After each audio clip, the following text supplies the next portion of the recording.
Buenas tardes para todos. Muchas gracias a todos los presentes por ser parte de esta presentación. Bienvenidas a otra actividad de la Fundación Club de la Libertad. En particular a estas que tienen que ver con el mundo de la educación. Contarles a los que no se enteraron que esta mañana tuvimos un desayuno de coyuntura sobre el tema educación privada y pandemia, que la verdad que fue muy interesante para conocer el presente de lo que está pasando en el mundo educativo privado en relación al coronavirus.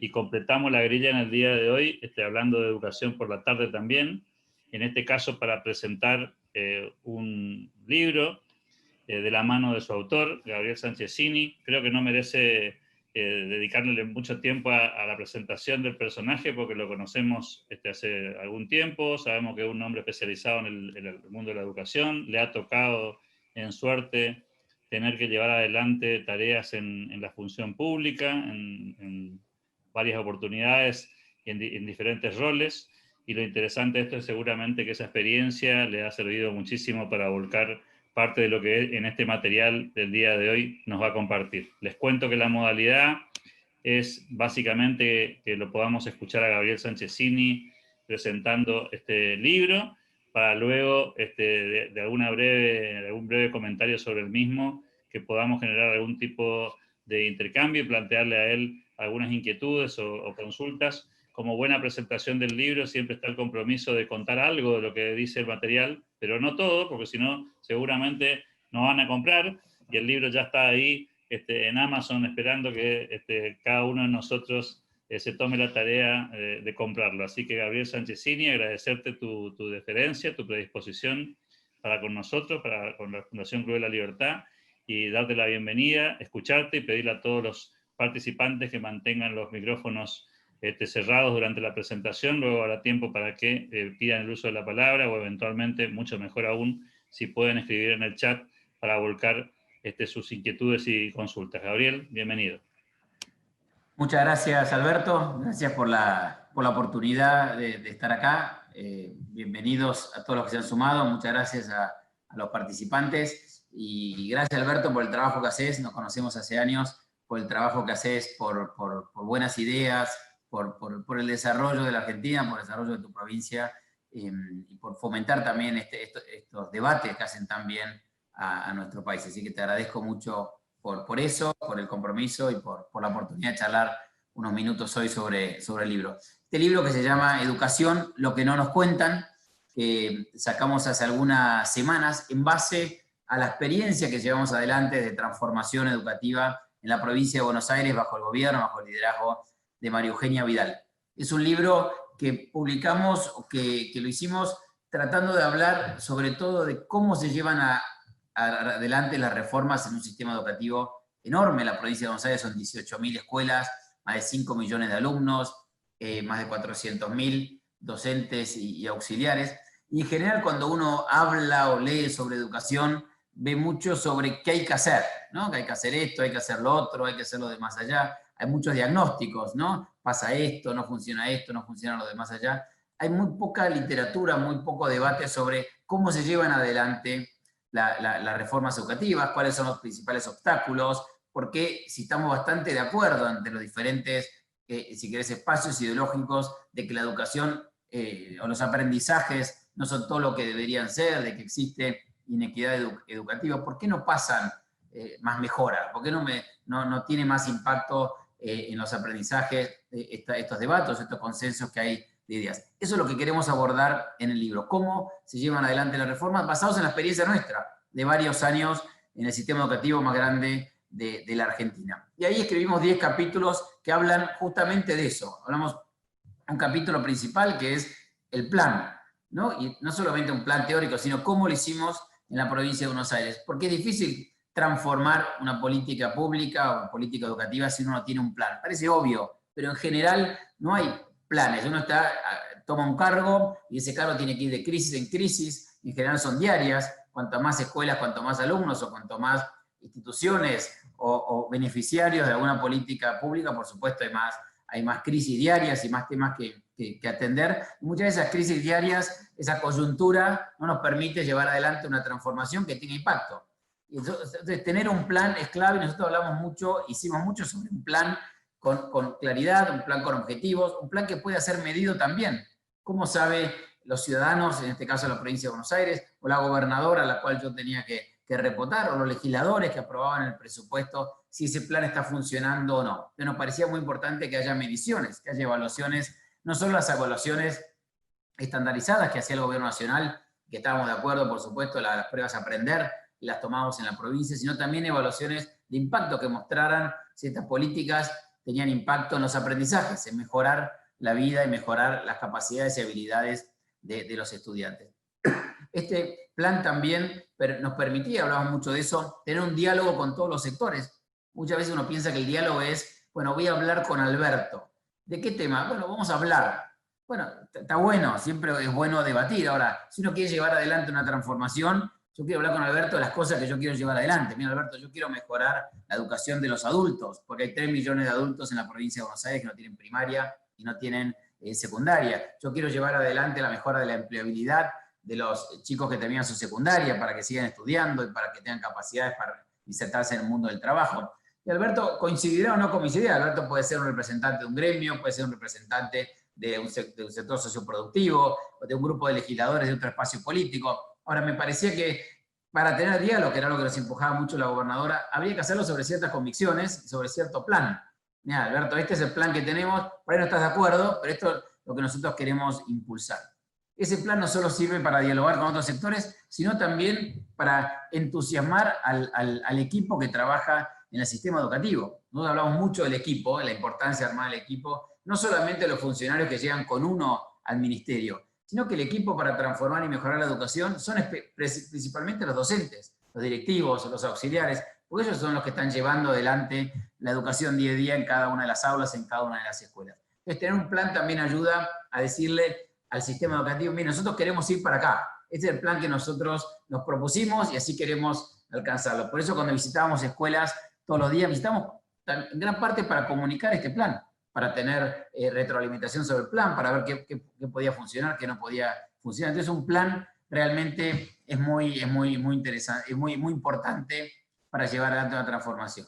Segundo es un equipo, recién les hablaba, si uno no tiene un buen equipo, y es otra cosa que uno no ve mucho en los debates de educación o en los libros sobre educación, ¿cómo con un buen equipo uno puede llevar adelante una transformación? Un equipo que comparta los sueños, que comparta el propósito de transformar, un equipo multidisciplinario, un equipo que entienda que conducir empieza con el ejemplo, porque yo puedo decir mucho, pero si mi actitud o mi actuar es diferente, obviamente tiene menos impacto en esa conducción, en ese liderazgo. Entonces hablamos mucho de un equipo que esté cerca del territorio, hablamos mucho de estar cerca de la comunidad educativa. María Eugenia impulsó mucho a todo su gabinete a estar cerca del territorio, cerca de la comunidad que uno tenía que servir, digamos, ¿no? Que tenía que impulsar una política. En nuestro caso eran las escuelas. Entonces hablamos mucho de un equipo que esté cerca de la comunidad educativa, que nosotros todos los días visitábamos una escuela, no solamente yo como persona a cargo del ministerio, sino todo el equipo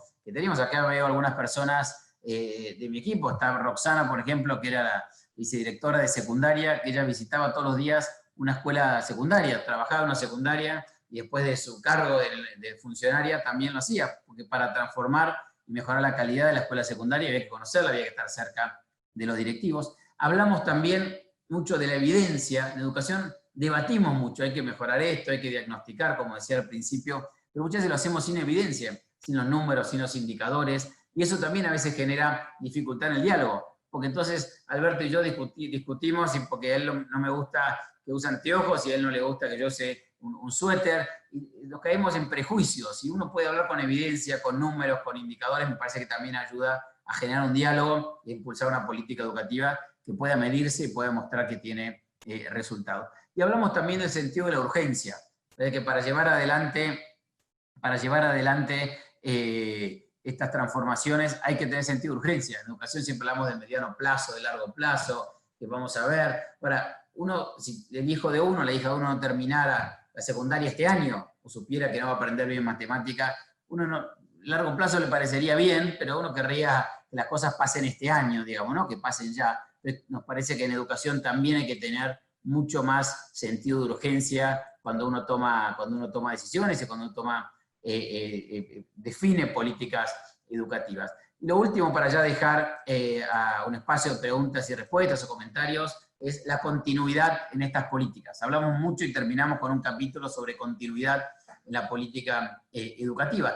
Cuando uno ve los países que le va bien en el mundo, en términos de que los chicos y las chicas aprenden, que mejoran sus aprendizajes, que se mantienen estas mejoras a lo largo del tiempo, es porque hay continuidad. Porque los países entendieron que la educación es una política de Estado. No importa de qué partido sea uno, no importa cuál es el espacio político que gobierna, las políticas educativas hay que mantenerlas, hay que mantener sostenida la inversión, hay que mantener lo que funciona, hay que seguir evaluando para seguir comprobando que funcione. Entonces hablamos también mucho de esta continuidad y la necesidad que tenemos en Argentina, que muchas veces no pasa, de entender que la educación es una política de Estado y que la sociedad también lo priorice, porque al final los dirigentes políticos también siguen los votos porque tienen que ser electos y reelectos, y si la sociedad prioriza la educación y vota con una conciencia hacia una mejora educativa, también ayuda a que los dirigentes políticos mantengan la reforma o la calidad educativa en el tiempo, ¿no? Así que esto, Alberto, son los principales temas que tratamos en el libro, como dijiste vos. Espero que esto aliente también a que más gente lo quiera leer, pero si querés lo dejo acá y ahora abrimos un poco para tener comentarios. Bueno, varias interrogantes mientras la gente empieza a escribir. Quiero tirar la primera, que me parece que tiene un tópico interesante para analizar, y vos tenés una experiencia fuerte con esto, ¿no? Que tiene que ver en qué medida los sindicatos docentes en la Argentina se han convertido en un escollo significativo en los procesos de transformación y no la política. Digo, si la política tenía vocación de hacer cambios, ¿cuántas veces se encontró con la pared de los sindicatos diciendo dejemos todo como está, no toquemos nada, sigamos igual? Contanos un poco tu visión de esta premisa. Cómo no, quiero saludar especialmente, que veo que se sumó también desde Berisso, provincia de Buenos Aires, a la abuela Nucci, que es un grupo de abuelas, que leen cuentos para chicos jóvenes. La veo ahí sumada, además escribió un mensaje, la fui a visitar en Berisso cuando era ministro, así que le agradezco mucho por haberse sumado. Impresionante, Alberto, tu convocatoria. Así que gracias, abuela Nucci, por haberse sumado. Mira, planteas un tema claramente de dificultad. Si uno quiere transformar, hay siempre obstáculos, y me parece que muchas veces los gremios tienen menos vocación de transformar, a veces priorizan lo partidario frente al debate educativo, que era algo que nosotros promovíamos mucho en la provincia de Buenos Aires, otra vez volviendo a esa idea de que esto es una política de Estado. Si uno quiere hacer política está bien, pero eso es para las elecciones. Cuando hablamos de educación, cuando hablamos de escuela, cuando hablamos de los contenidos dentro de la escuela, eso no puede ser partidario. Esto tiene que ser para los aprendizajes de los estudiantes, y me parece que muchas veces instituciones como los gremios o otras priorizan lo partidario frente a la política educativa. Ahí María Eugenia lo que nos alentaba mucho es, uno, hay que siempre estar abierto a dialogar. Insisto, uno puede estar de acuerdo o no, pero desde las convicciones de uno, de los valores y de la política que uno define, por eso los planes son tan importantes, tiene que estar abierto al diálogo. Saber también que al final, porque algunos gremios son más partidarios que no, si uno va a hablar con las escuelas, a hablar con los directivos, a hablar con los docentes, realmente uno encuentra mucha buena voluntad para transformar, muchas ganas de hacer bien las cosas, sobre todo cuando uno muestra que el Estado está presente en el sistema educativo, que realmente uno invierte recursos, que está cerca está acompañando a las escuelas. Nosotros vimos muchísima voluntad y ganas de mejorar, o sea que también hay que hablar directamente con el sistema educativo, que eso es importante, y después no cansarse de persuadir, de difundir. Una vez se dice, bueno, pero esto no está de acuerdo, esto sí está de acuerdo. Ese es el rol también de los que aceptamos un cargo de funcionarios. Es el rol de dialogar, de persuadir, de no cansarse, de comunicar una vez, otra vez, porque hay que persuadir. La política tiene muchas cosas, pero una es persuadir al otro de que las ideas que uno quiere llevar adelante son buenas para mejorar la sociedad. Y por supuesto, muchas del otro no quiere aceptarlas porque hace política, digamos, no porque no hay una discusión con evidencia, pero me parece que es parte del rol del funcionario. Y lo otro ahí, Alberto, también, es que las discusiones que uno da con los gremios y con otros sectores, cuanto más basadas en evidencia son, también es más fácil promoverlas, difundirlas y comunicarlas. Porque si no es solamente, bueno, yo pienso una cosa, vos, Alberto, pensás otra. Ahora, si yo te muestro que de la red de escuelas de aprendizaje, que tomamos las 2000 escuelas que tenían mayores desafíos de aprendizaje y la mayoría estaban en lugares vulnerables, que mejoró la matemática y lengua, es difícil que alguien se oponga cuando yo lo puedo difundir, comunicar y mostrar con evidencia que 500.000 chicos y chicas de inicial y primaria aprendieron más. Entonces también nosotros tenemos un rol, creo, en la política pública en general, pero en particular en la educativa, de hablar con evidencia, de mostrar números y de tener energía para difundir y persuadir una y otra vez de que estas cosas están funcionando y que tienen impacto. Dice acá, Pedro dice acá, ¿cuál sería el método adecuado para la transferencia tecnológica de la educación a través de medios virtuales? Supongo que se refiere a estos fenómenos más recientes y cómo impactan en el modelo educativo, ¿no?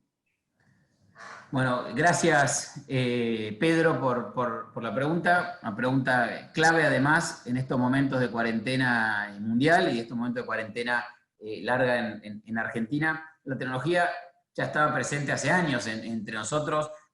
En la provincia de Buenos Aires promovimos muchas cosas que tenían que ver con la tecnología, que hoy continúan y han ayudado de una manera a vivir estos momentos difíciles mejor en términos de estar cerca de los estudiantes. Una tiene que ver con conectar las escuelas.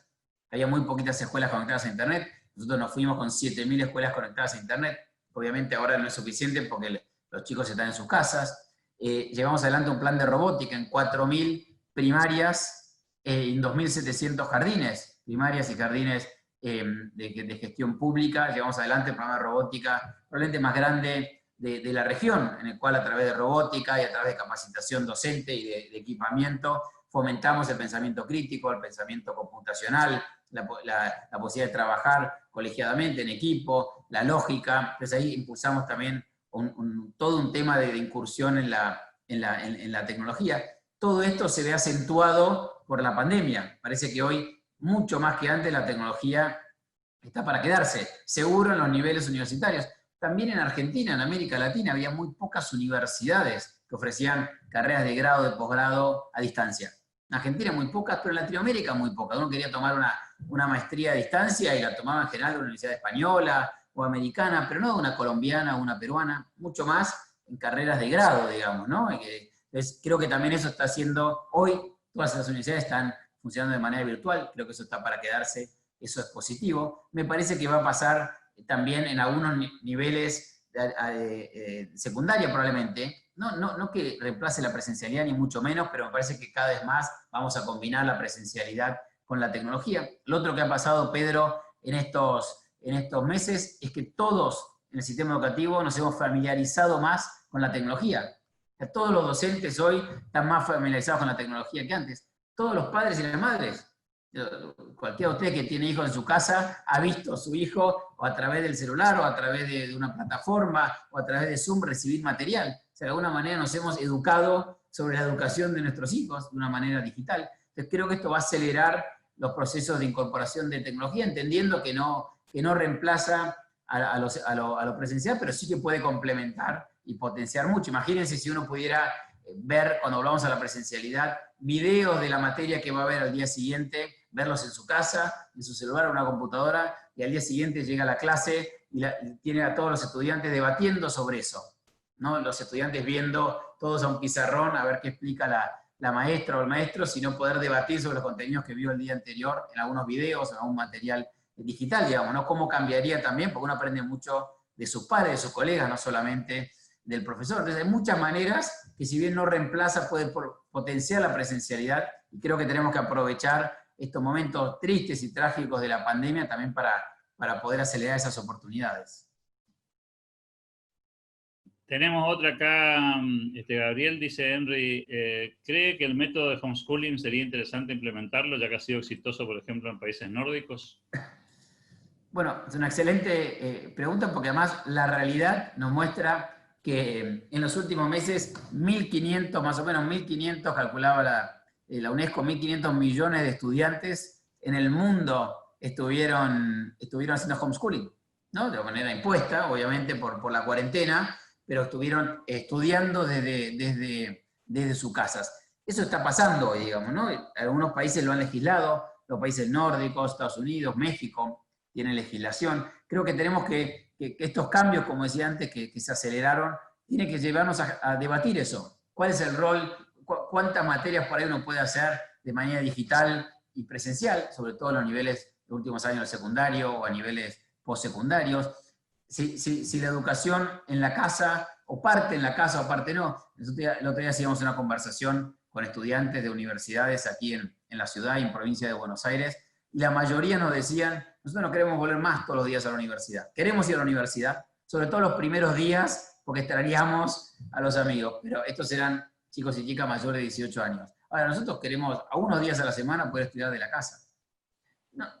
Eso no es una muestra, eran 50 estudiantes, pero digo, empieza a pasar eso también, digamos, ¿no? Que después de tanto tiempo de estar estudiando, uno empieza a decir, bueno, por ahí puedo hacer parte de mi casa y parte ir a la universidad, donde genero comunidad, donde genero debate, pero también parte en mi casa. Me parece que esos debates van a venir, los tenemos que dar, lo mismo el debate de homeschooling, y ahí tenemos un desafío de los gobiernos de cuán innovadores somos en el marco institucional, porque piensen que todo esto, cómo se enseña, los regímenes académicos, la agenda educativa, los diseños curriculares, está todo regulado, digamos, ¿no? Está todo regulado por marcos institucionales que definen los gobiernos nacionales y jurisdiccionales en caso de la Argentina. Pero ahí tenemos que ser abiertos, pensar fuera de la caja también cómo son estos nuevos marcos institucionales post pandemia, qué vamos a hacer con homeschooling, qué vamos a hacer con la posibilidad de combinar la educación presencial y tecnológica, cómo van a ser los regímenes académicos en esa nueva realidad, cómo van a ser las formas de evaluar y acreditar,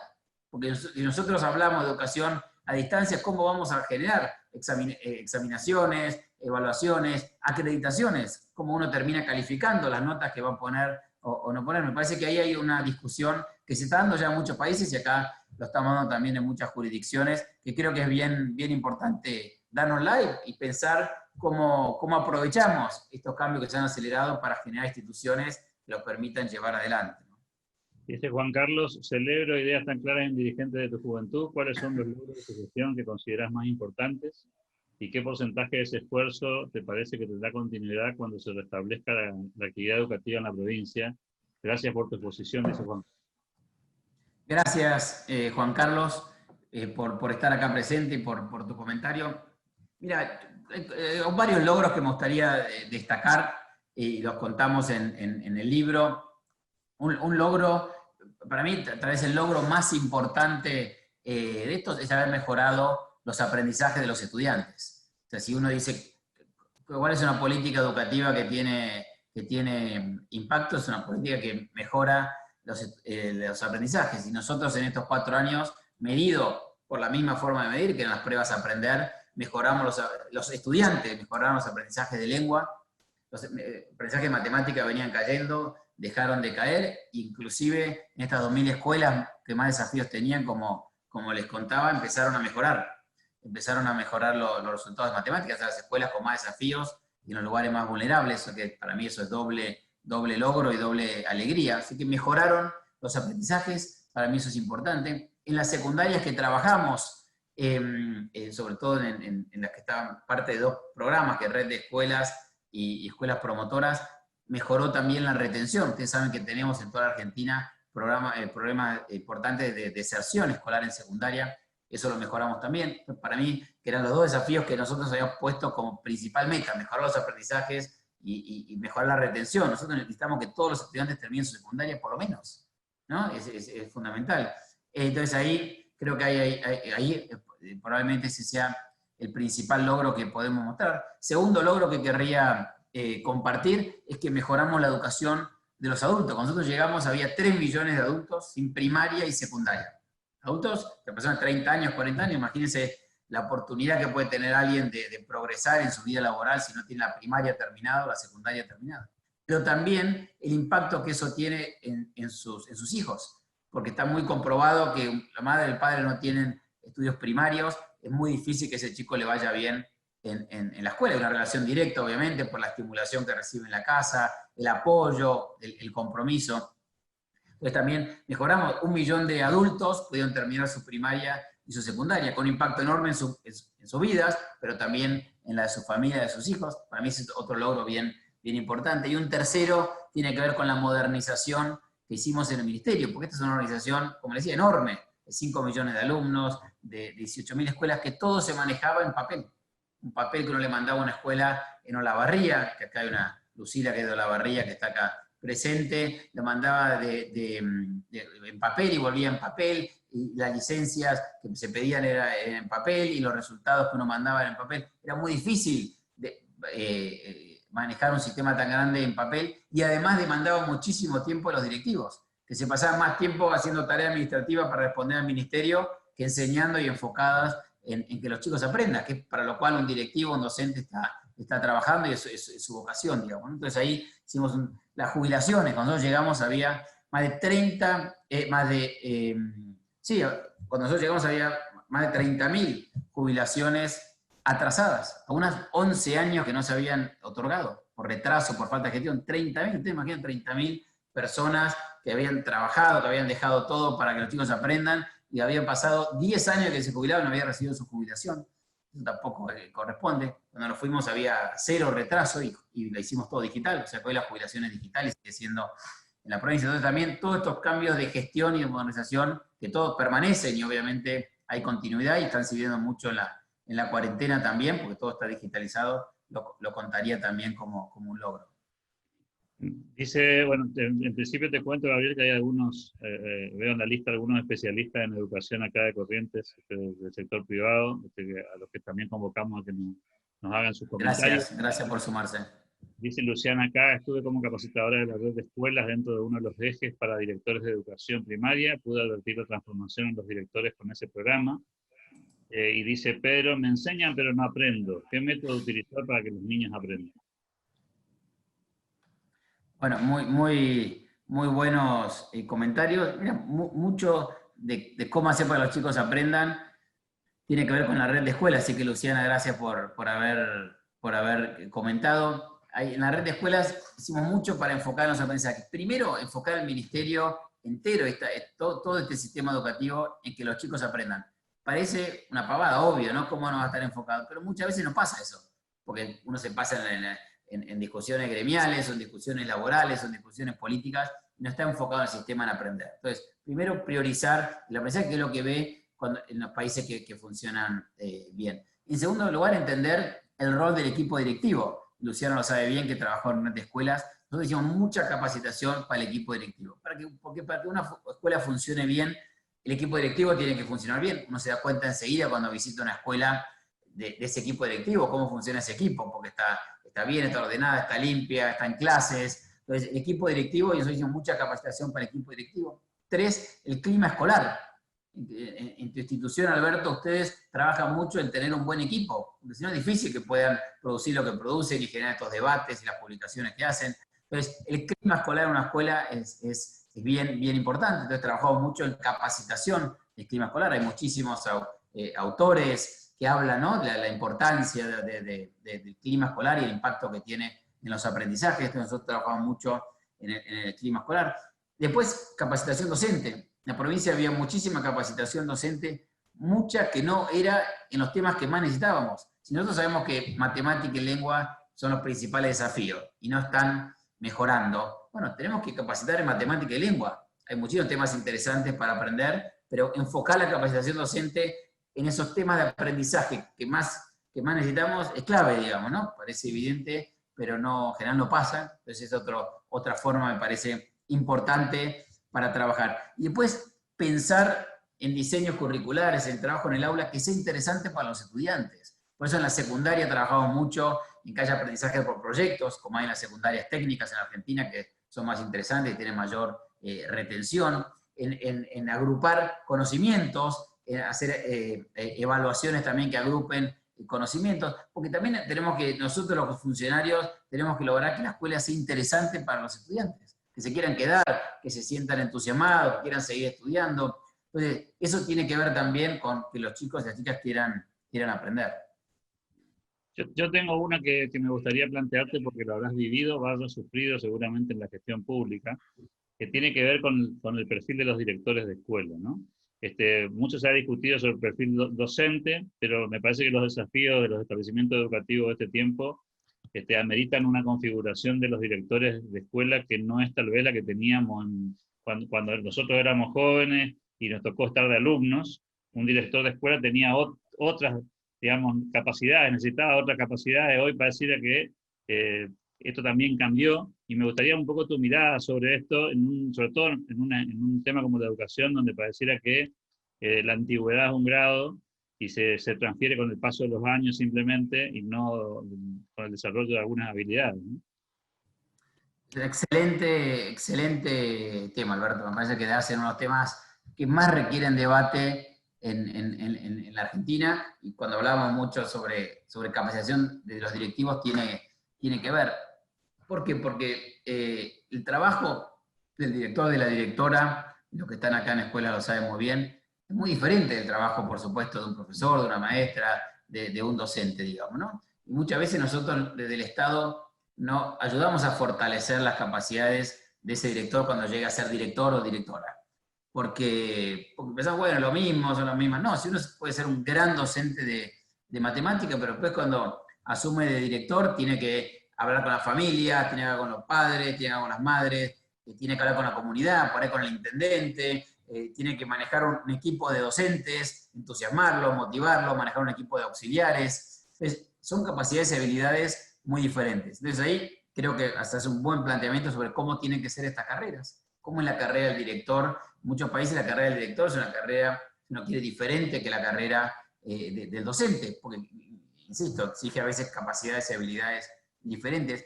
Creo que cuando damos capacitación, y lo hicimos mucho en la provincia de Buenos Aires, es claro, es fundamental que hay que enfocarse en capacidades y habilidades diferentes solamente de ser un buen docente, de capacidades que tienen que ver con la gestión, que tienen que ver con la motivación y el trabajo en equipo, con la conducción. Conducir un equipo es diferente de ser parte solamente de un equipo. Con el hablar con la comunidad. Cuando uno está en el equipo directivo tiene que estar hablando siempre con la comunidad, digamos, con las familias que se acercan, con alguien del gobierno, con los medios de comunicación cuando pasa algo. Entonces nosotros hicimos mucha capacitación en estos temas para los directivos, entendiendo la diferencia de capacidades y habilidades que tiene un docente y un directivo, siendo por ahí los dos muy buenos, digamos, ¿no?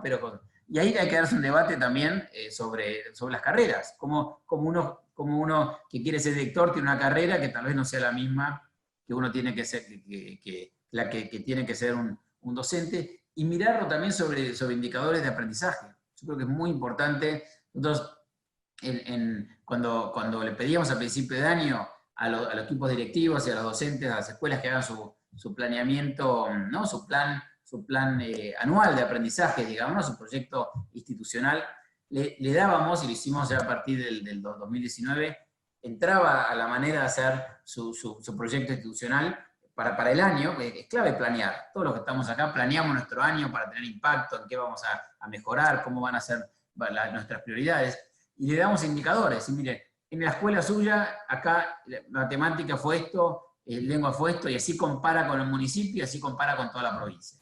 Puede ser bueno o malo. La repitencia de los alumnos es esta. La deserción, en el caso de secundaria, es esta, ¿no? Y le damos indicadores porque también para armar un proyecto, un plan anual para la escuela, es clave tener esos indicadores, y nosotros desde los gobiernos enseñemos también, porque a veces es difícil mirar indicadores, mirar números, a uno tampoco lo prepararon para eso. Entonces nosotros hicimos mucho hincapié también en cómo los docentes, los directivos podían usar las pruebas a aprender, que le daba indicadores sobre su escuela, entonces cómo podía mejorar, digamos, ¿no? Entonces creo que ahí lanzaste un debate muy, muy interesante, Alberto. Ahí dice Alejandra, se hicieron muchas capacitaciones en las que participé, pero muchas veces la realidad es otra. Vemos que no todos tienen acceso y ahí comienza la desigualdad. Hoy con la pandemia se nota más. Soy docente de una escuela y directora de jóvenes y adultos, dice Alejandra. Es cierto, la verdad que hay mucha inequidad, se nota, y creo que la pandemia probablemente genere más y lo pone más en evidencia, porque había también inequidad educativa el año pasado, y hay un grupo de alumnos que la escuela les genera menos movilidad social y menos cambio. Eso lo veíamos. Me parece que hoy eso se acelera y probablemente se incremente, pero seguro se hace más evidente, porque hoy quien no tiene un acceso a Internet tiene menos acceso al conocimiento. Aquella familia que no tiene un buen acceso a Internet o no tiene ningún acceso, o tiene uno que no tiene banda ancha, o por la crisis económica, como me contaba hoy un grupo de directivos, no puede seguir pagando el acceso a Internet. Por supuesto, esos estudiantes tienen menos capacidades de aprender, o viven una situación de hacinamiento, como muchas familias en la Argentina, o como hablábamos antes, tal vez la madre o el padre no pudo terminar su educación formal, entonces no puede estimularlo o alentarlo en la casa. Entonces, creo que la inequidad la desigualdad hoy en la educación se hace más evidente y nos tiene que llevar a los gobiernos, al sector, a la sociedad civil, al sector privado, a trabajar más enfocadamente en los alumnos más vulnerables que tenemos en Argentina. Tengo la última, acá me la mandaron por Dale. privado, dice Andrea, debería llegar por concurso un directivo a su cargo, debiendo rendir para ello y todos los años ser evaluado por los logros de su proyecto. Nos referencia aquí Andrea. Andrea, muchas gracias. Tenés que haber sido parte de este libro también, porque me parece una muy buena idea, que hay que fomentarla y debatirla más, porque me parece muy bueno que haya concurso, que haya relación con los aprendizajes de esa escuela, y como decíamos antes, desarrollo de capacidades y habilidades que tal vez son diferentes de la del docente, ¿no? Así que muchas gracias, Alberto y Andrea. Esta vez te hago la última te Dale. libero. Dice de Juan Carlos, en esta necesidad de capacitación continua de docentes y directivos, ¿encontraste en la dirección una estructura? Perdón que se me fue la pregunta ahí. Ahí está. ¿Encontraste en la dirección de una estructura de antecedentes del plantel que te permitió fácilmente armar equipos de capacitadores y evaluadores, o tuviste que armarlo sobre la marcha? Bueno, muchas gracias, Juan Carlos. En la provincia hay más de 160 instituciones de capacitación, de formación docente inicial, y 135 de capacitación continua, una en cada municipio. Hay 135 municipios en Buenos Aires, o sea que ya había una estructura, pero muchas la tuvimos que armar sobre la marcha para los temas nuevos, por ejemplo, clima escolar. No había ninguna capacitación sobre el clima escolar, y a mí me parecía algo fundamental que un equipo funcione, que esté motivado. Entonces, clima escolar, tuvimos que desarrollar todo. Tecnología, robótica, tecnología. Acá hay varios también, gente del equipo, Mercedes, Valeria, que trabajó en estos temas. Robótica, tecnología era algo que no existía, capacitaciones al respecto, entonces también tuvimos que ir armándolo sobre la marcha. Entonces sí, había un equipo bueno conformado, pero tuvimos que ir sumando buenos equipos, y después equipos que entendieran que evaluar estaba bien, que no estigmatiza, sino que es positivo para poder enfocarse, que entendieran que trabajar con indicadores y con evidencia estaba bien, entonces también, y que después tuvieran ganas de cambiar, porque a veces estaba muy bueno el curso que teníamos de historia en ciertos distritos, pero la verdad que nosotros teníamos que mejorar la matemática. Yo quería hacer capacitación docente matemática. Entonces, bueno, también teníamos que ahí tuvimos mucho debate para que la gente quisiera cambiar hacia cosas que realmente tuvieran más impacto en los alumnos. Así que gracias, Juan Carlos, gracias, Alberto, por esta oportunidad. Y vamos a mostrar por última vez el libro, cosa que no se nos vaya. Le recordamos a la gente por dónde lo encuentra al libro. Está la versión impresa en Mercado Libre, y está la versión digital en Kindle, en Amazon. Así que muchísimas gracias por haberme invitado, por haber compartido este viernes a la tarde hablando de educación. Gracias, Alberto, y gracias a toda la audiencia por haberse sumado. Muy generosos y amables por los comentarios. Un saludo para vos, Gabriel. Gracias por tu paciencia, tu predisposición. El mejor de los éxitos con este libro, con tus proyectos, y gracias a todos por lo que nos acompañaron a lo largo de esta jornada. Hasta pronto. Gracias, muchas gracias. Que tengan un buen fin de semana. Muchas gracias.